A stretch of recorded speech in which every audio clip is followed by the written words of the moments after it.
Hoje de manhã disseram que eu pedi para abrir em vários textos, e então vou dar um desconto. Vamos abrir só num texto, Marcos capítulo 2. Marcos capítulo 2 narra uma história bastante interessante, talvez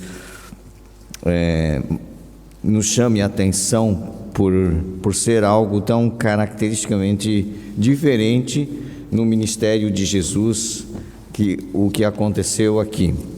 E é uma história que a gente até conta para crianças e tudo, mas ela tem algumas lições, pelo menos para mim, e eu posso extrair algumas lições dessa história. Porque lá em Marcos capítulo 2, Jesus está no início do seu ministério. Os estudiosos dizem que o autor aqui quis mostrar a dinâmica do ministério de Jesus, e ele diz várias vezes, a seguir, imediatamente e tal. Então parece que o autor, que foi aquele discípulo Marcos, ele quis mostrar como era a dinâmica e o sentido de urgência de Jesus, do anúncio das boas novas, de percorrer e alcançar o maior número de pessoas possível e tal. E é muito interessante, e parece que se você leu o capítulo 1, parece que aquilo acontece numa velocidade muito grande, né? Muita coisa Jesus faz em pouco tempo e, consequentemente, a sua popularidade subiu em flecha, de modo que quando ele vai para Cafarnaum, não é? As pessoas sabem que ele está em casa, e aí acontece um fenômeno de todos afluírem, praticamente a cidade toda, para aquele lugar. Olha só, então Marcos, o segundo evangelho, capítulo 2, no verso 1 até o 12, são apenas 12 versículos e a gente pode lê-lo. Dias depois, entrou Jesus de novo em Cafarnaum, e logo ocorreu que ele estava em casa. Muitos afluíram para ali, tantos que nem mesmo junto à porta eles achavam lugar, e anunciava-lhes a palavra. Alguns foram ter com ele, conduzindo um paralítico levado por 4 homens, e não podendo aproximar-se dele por causa da multidão, descobriram o eirado no ponto correspondente ao que ele estava, e fazendo uma abertura, baixaram o leito em que jazia o doente. Vendo-lhes a fé, Jesus disse ao paralítico: Filho, os teus pecados estão perdoados. Mas alguns dos escribas estavam assentados ali e arrazoavam em seu coração: Por que fala ele deste modo? Isto é blasfêmia. Quem pode perdoar pecados senão um que é Deus? E Jesus, percebendo logo por seu espírito que eles assim arrazoavam, disse-lhes: Por que razoais sobre estas coisas em vosso coração? Qual é mais fácil, dizer ao paralítico: estão perdoados os teus pecados, ou dizer: levanta-te, toma o teu leito e anda? Ora, para que saibais que o Filho do Homem tem sobre a terra autoridade para perdoar pecados, disse ao paralítico: Eu te mando, levanta-te, toma o teu leito e vai para a tua casa. Então ele se levantou e, no mesmo instante, tomando o leito, retirou-se à vista de todos, a ponto de se admirarem todos e darem glória a Deus, dizendo: Jamais vimos coisa assim. A parte do milagre, queria que vocês fizessem mentalmente um exercício comigo, né? Além de Jesus e os seus discípulos, evidentemente, quais são os personagens que aparecem aqui e com o qual tu te identificas, não é? Porque, veja só, o que acontece aqui é uma espécie de, digamos assim, vamos imaginar que Jesus estivesse num lugar de culto, né? E aí as pessoas todas estavam afluindo para aquele lugar. É claro que não era a época de pandemia, que não podia haver aglomeração, senão tinha que ter distanciamento, e aí não podia, né? Mas nessa altura, todos aglomerados na casa onde Jesus estava. Jesus então estava dando uma prédica, uma aula, não é? Então eu vejo assim, por que as pessoas foram lá, não é?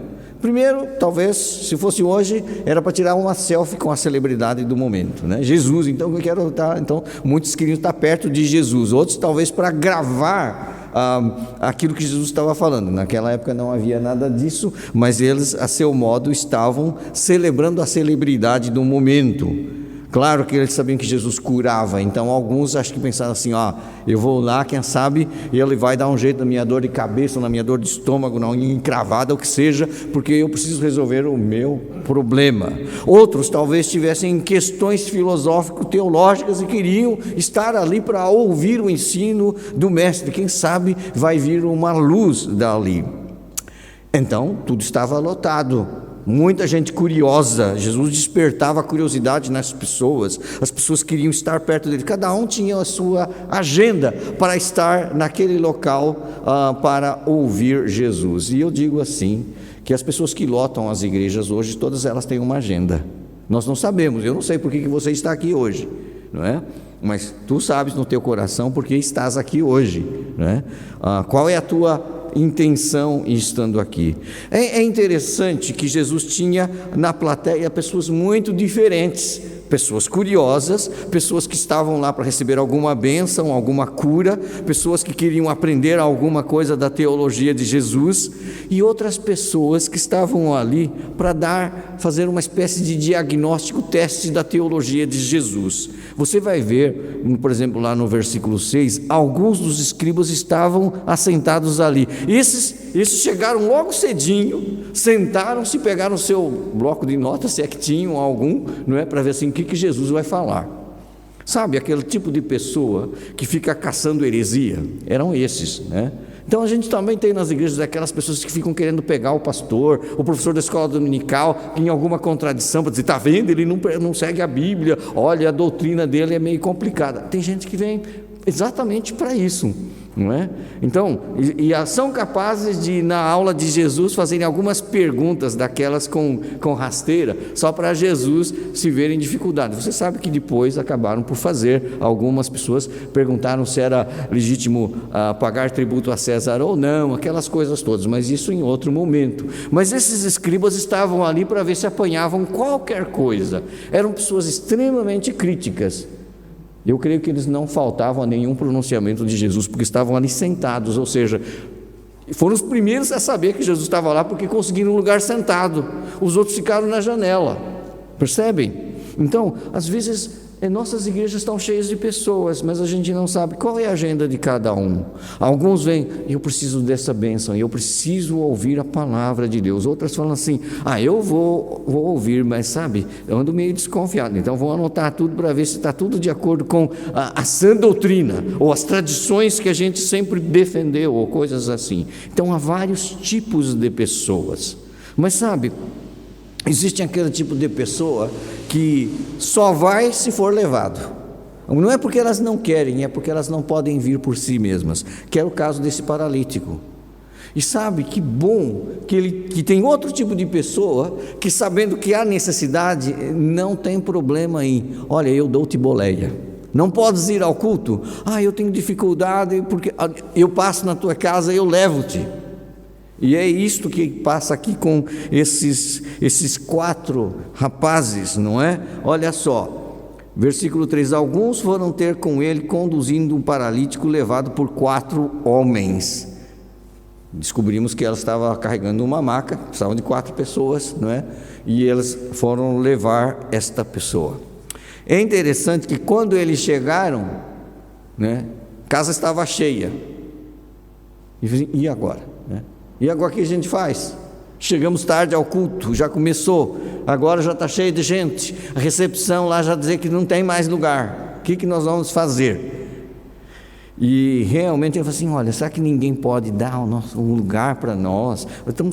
Trouxemos aqui o nosso amigo, ele não pode andar, só Jesus pode resolver este problema. As pessoas que se acotovelando ali, não é, nem deram-lhes ouvidos, sabe?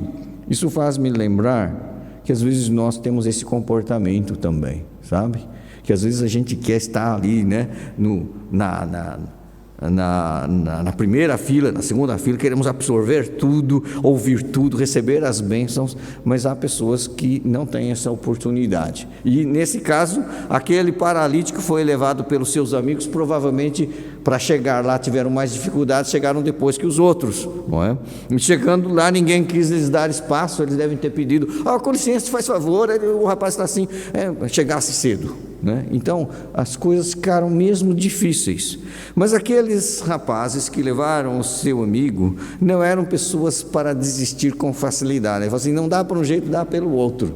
E sabe que eu vejo aqui esse grande espírito de resiliência, de determinação desses amigos. Não dá pela porta, não dá pela janela, vai pelo telhado. E eles subiram no telhado.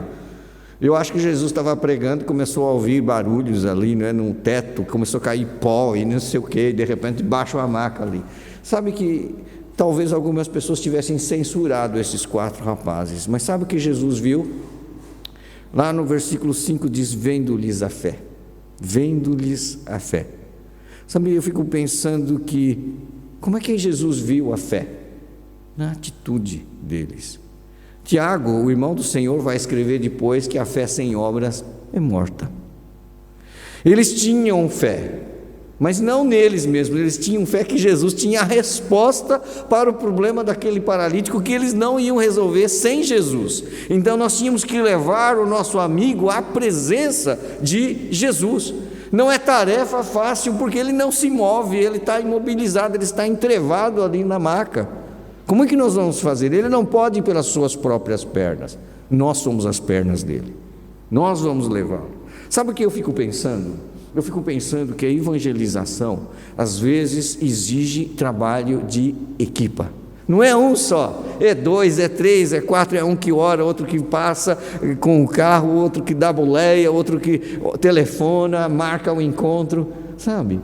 Há interesse genuíno de levar o amigo entrevado até Jesus. Eles têm a fé de que se aquele amigo se encontrar frente a frente com Jesus, Jesus vai dar um jeito na vida dele e vai se tornar a cura e a salvação para ele. Eles tinham tanta fé nisso que não iam perder a oportunidade. Jesus está em Cafarnaum, nós vamos levar o nosso amigo lá e ele vai ter uma oportunidade de estar diante de Jesus.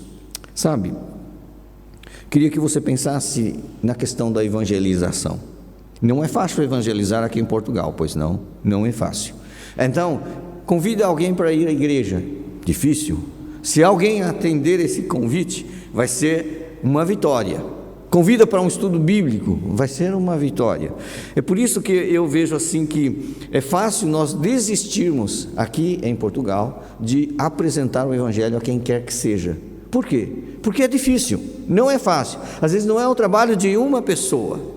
Às vezes a pessoa que hoje você evangelizar e que a pessoa tiver o coração que vai estar mais aberto, é porque anos atrás alguém semeou alguma coisa no coração, passou um missionário, passou um colega de escola que deu testemunho, etc. De modo que as conversões não são resultados apenas de uma pessoa só testemunhar. Às vezes várias pessoas em momentos diferentes e até pessoas em simultâneo, em conjunto, estão trabalhando em função disso. Sabe, a Bíblia fala de trabalho em equipa. Por exemplo, o apóstolo Paulo fazia suas viagens sempre com uma equipa de pessoas que trabalhavam com ele com dons diferentes. Eu acho importante, eu gosto de pessoas que têm dom de evangelismo, pessoas que têm o dom da misericórdia, pessoas que têm discernimento e conhecimento, pessoas que têm habilidades e coisas assim. Todas elas acabam por ajudar a trazer pessoas que por si só não viriam aos pés de Jesus.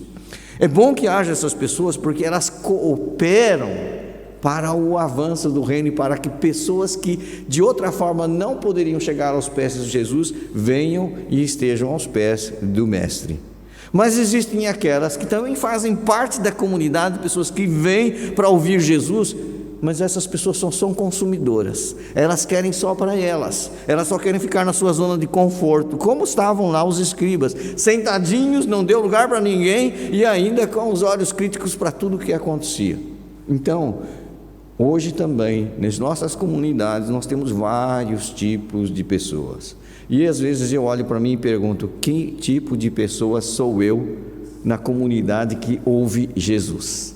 Na comunidade que quer estar na presença de Jesus? Com que atitude de coração eu venho para estar na presença do meu Senhor?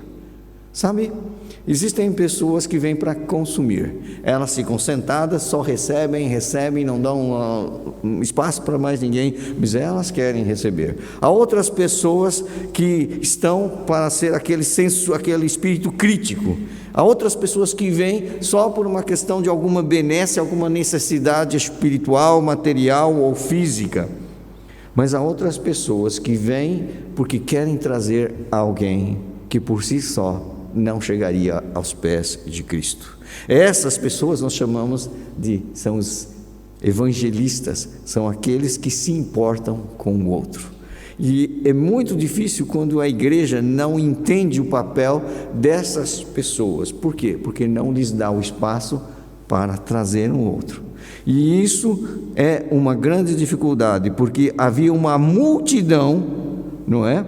Olha só, uma multidão afluiu para ali, não é? Só que por causa da multidão eles não conseguiram entrar. E às vezes existem certas pessoas que Jesus fazia uma avaliação sobre elas, que não entravam no reino e ainda impediam os outros de entrar. Eram os fariseus, não sei se vocês se lembram disso. E alguns de nós podem também ter uma atitude farisaica nesse sentido. E por isso eu pergunto, que tipo de pessoa sou eu, ou com quem me identifico nessa história?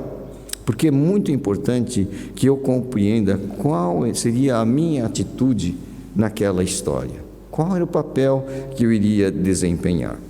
Você sabe que pastores têm uma responsabilidade muito grande, e o profeta Ezequiel, ele fala contra os maus pastores, os pastores que não são fiéis. Mas sabe que também ele fala do juízo sobre ovelhas.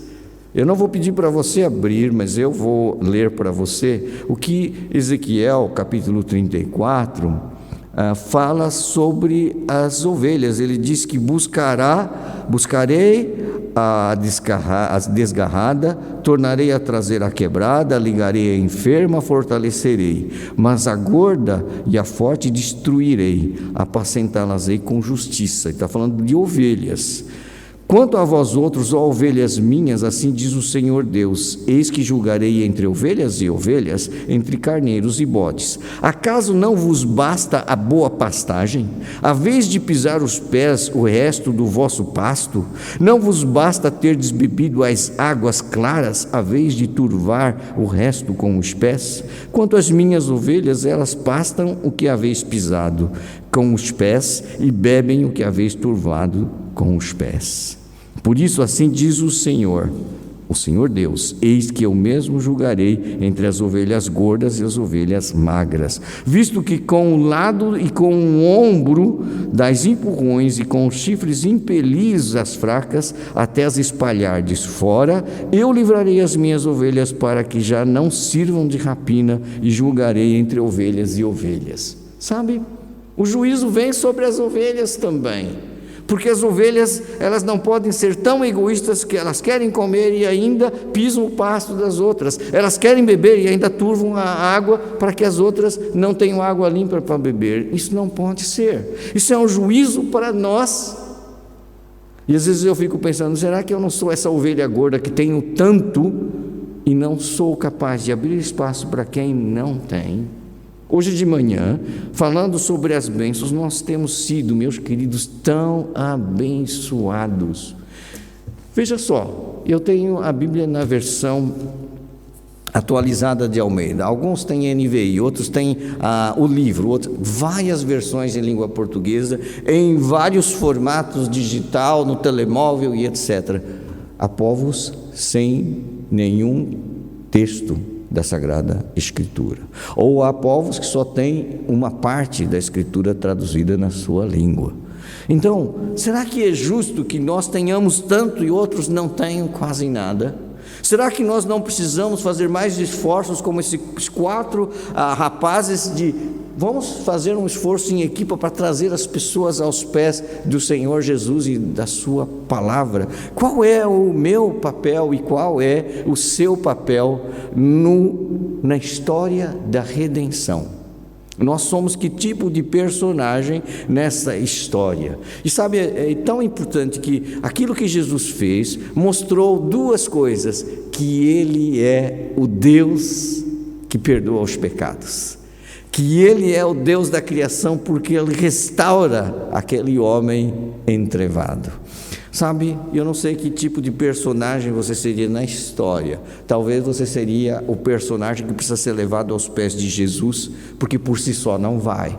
Não há problema. Jesus também quer dar um jeito na sua vida para que tu chegues paralisado e saias a andar autonomamente, livremente, para glorificar o nome dele. Não importa. Talvez você seja aquele que em solidariedade leve quem não pode ir. E graças a Deus nós precisamos mais de amigos verdadeiros, que estejam dispostos a se sacrificar para que o seu amigo chegue aos pés de Jesus. Por isso, eu gostaria de chamar uma atenção para nós que estamos na nossa zona de conforto, que temos acesso à palavra, que frequentamos a igreja, que já recebemos tanto. Será que nós não devemos ser mais solidários com aqueles que nada têm e que não têm recebido? Nós que temos tido tanto, não devemos abrir espaço para que outros também possam ter o privilégio da proximidade do Senhor Jesus e do Evangelho? Nesse sentido, eu gostaria de dizer que somos chamados a deixar de lado aquela ideia de sermos ovelhas que só engordam, para nos tornarmos como esses 4 rapazes que estão disponíveis a fazer tudo por tudo para que outros tenham acesso à palavra da vida, à salvação que há em Cristo Jesus. Fica esse desafio para mim, pessoalmente, para ti, para que eu e cada um de vós possamos pensar: qual é o meu papel na história da redenção? Será que eu sou aquele crente crítico que só vem para deitar abaixo?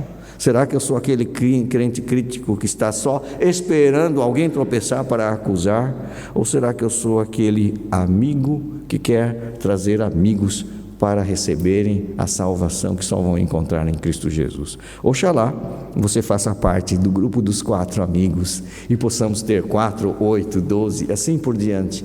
E com certeza o Evangelho vai se espalhar e a igreja crescerá. Que Deus possa nos abençoar. Sabe por quê? Porque o Senhor Jesus é amoroso, é bondoso. É aquilo que cantamos: buscou-me com ternura. E que esses amigos desse paralítico expressaram exatamente que Jesus o estava buscando, que Jesus queria salvá-lo. Que eu e você sejamos a expressão da ternura e do amor de Deus. Vamos colocar de pé.